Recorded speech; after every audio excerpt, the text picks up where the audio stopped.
नमस्कार। कभी सोचा है कि हजारों साल पुराना एक ग्रंथ आज की जिंदगी में एक सार्थक जीवन जीने में हमारी मदद कैसे कर सकता है? आज हम भगवत गीता के अध्याय 12 यानी भक्ति योग के गहरे रहस्यों में उतरेंगे।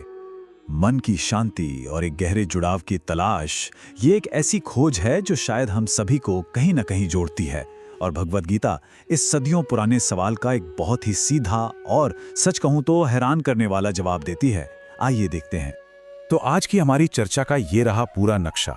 हम गीता के मूल दर्शन से अपनी बात शुरू करेंगे और फिर देखेंगे कि कैसे आज की एआई टेक्निक इस प्राचीन ज्ञान पर एक नई और बहुत ही रोमांचक रोशनी डाल रही है।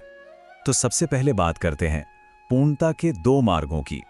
गीता का 12वां अध्याय हमें आध्यात्मिक मंजिल तक पहुंचने के लिए दो मुख्य रास्ते दिखाता है, और ये एक ऐसी बहस है जिसका सामना हर साधक करता है। तो यहाँ पर एक बहुत ही बुनियादी दार्शनिक दुविधा है। एक रास्ता है ईश्वर के साकार रूप की पूजा का, जैसे कि कृष्ण की मूर्ति या छवि पर ध्यान लगाना, और दूसरा रास्ता है उस निराकार सार्वभौमिक चेतना पर ध्यान लगाना जो हर जगह है लेकिन जिसका कोई रूप नहीं है। तो ये निराकार या अव्यक्त मार्ग है क्या? देखिए, इसको ऐसे समझिए कि जैसे आप हवा या अंतरिक्ष पर ध्यान लगाने की कोशिश कर रहे हैं। वो हर जगह है लेकिन उसका कोई एक रूप नहीं है। ये उसी अव्यक्त शाश्वत शक्ति पर ध्यान लगाना है जिसे हमारी इंद्रियां देख या छू नहीं सकती। तो अब सवाल उठता है कि इन दो रास्तों में से सबसे सीधा और सबसे अच्छा कौन सा है? चलिए आगे बढ़ते हैं और देखते हैं कि इस पर क्या कहा गया है। और यहाँ कृष्ण कोई शक या सवाल नहीं छोड़ते। वो बिल्कुल साफ कहते हैं कि जो लोग अपने मन को उनके साकार रूप में स्थिर करते हैं वही योग में सबसे सिद्ध हैं। ये एक बहुत ही सीधा और निर्णायक जवाब है। पर ऐसा क्यों? निराकार मार्ग इतना मुश्किल क्यों है? गीता इसका एक बहुत ही व्यावहारिक कारण बताती है। हम सब देहीधारी जीव हैं, मतलब हम एक भौतिक शरीर में रहते हैं। हम दुनिया को रूप और आकार में ही देखते और समझते हैं। इसीलिए किसी अमूर्त बिना रूप वाली चीज पर पूरी तरह से ध्यान लगाना हमारे स्वभाव के लिए ही एक बहुत बड़ी चुनौती बन जाता है। लेकिन सोचिए, अगर किसी को ये सबसे अच्छा रास्ता भी बहुत मुश्किल लगे तो गीता यहाँ एक बहुत ही दयालु और व्यवहारिक तरीका बताती है। इसे हम एक तरह की आध्यात्मिक सीढ़ी भी कह सकते हैं।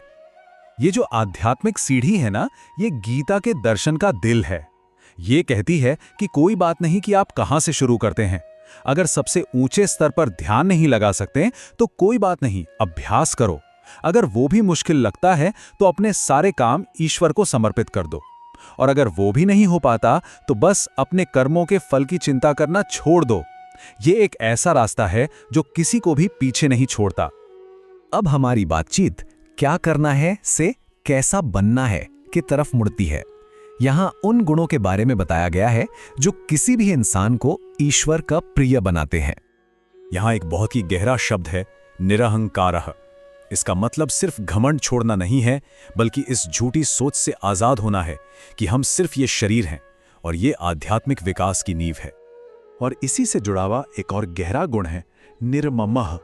इसका मतलब है मेरा की भावना से मुक्त होना, चाहे वो हमारी चीजें हों, हमारे रिश्ते हों, या यहां तक कि हमारा अपना शरीर ही क्यों ना हो। ये उस अधिकार की भावना को छोड़ने से मिलने वाली सच्ची आजादी है। तो सबसे जरूरी बात यह है कि ये सारे आदर्श सिर्फ किताबी बातें नहीं हैं, बल्कि ये ऐसे मानवीय गुण हैं जिन्हें हम अपनी रोजमर्रा की जिंदगी में अपना सकते हैं। ये सिर्फ दर्शन नहीं, बल्कि जीने का एक तरीका है। तो हमने गीता के गहरे संदेश को तो समझ लिया, लेकिन हम में से ज्यादातर लोग इसे संस्कृत में तो नहीं पढ़ते, हम अनुवाद ही पढ़ते हैं।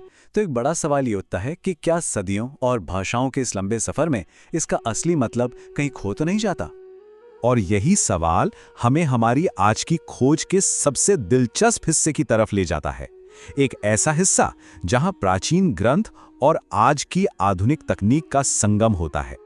तो चलिए अब ये देखते हैं कि जब डेटा साइंस गीता के हजारों साल पुराने श्लोकों का विश्लेषण करता है तो क्या होता है। ये वाकई बहुत दिलचस्प है। यहां शोधकर्ताओं ने एक बहुत ही अनोखा काम किया। उन्होंने एआई के एडवांस्ड भाषा मॉडल्स का इस्तेमाल करके गीता के कई अंग्रेजी अनुवादों की एक दूसरे से तुलना की।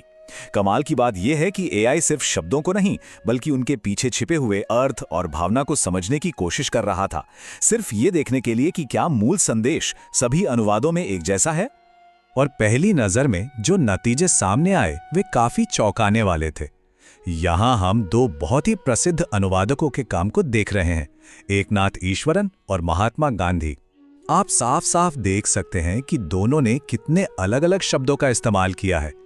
एक अनुवादक सुप्रीम गोल जैसे शब्दों का इस्तेमाल करता है तो दूसरा फ्रूट, एक्शन। इससे तो यही लगता है कि शायद संदेश पूरी तरह से ही बदल गया है। लेकिन यहीं पर एआई ने असली जादू कर दिखाया। शब्दों के इस सतही अंतर के बावजूद जब एआई ने गहरे अर्थ और भावना का विश्लेषण किया तो उसने पाया कि मूल संदेश और मूल भावना सभी अनुवादों में आश्चर्यजनक रूप से एक समान है। मतलब शब्द भले ही बदल जाएं, गीता का सार नहीं बदलता। तो हम आज की इस चर्चा को इसी एक विचार के साथ समाप्त करते हैं। अगर एआई हमारे प्राचीन सत्यों की पुष्टि कर सकता है तो सोचिए कि भविष्य में तकनीक और अध्यात्म मिलकर और कौन-कौन से रहस्य खोल सकते हैं। जुड़ने के लिए धन्यवाद।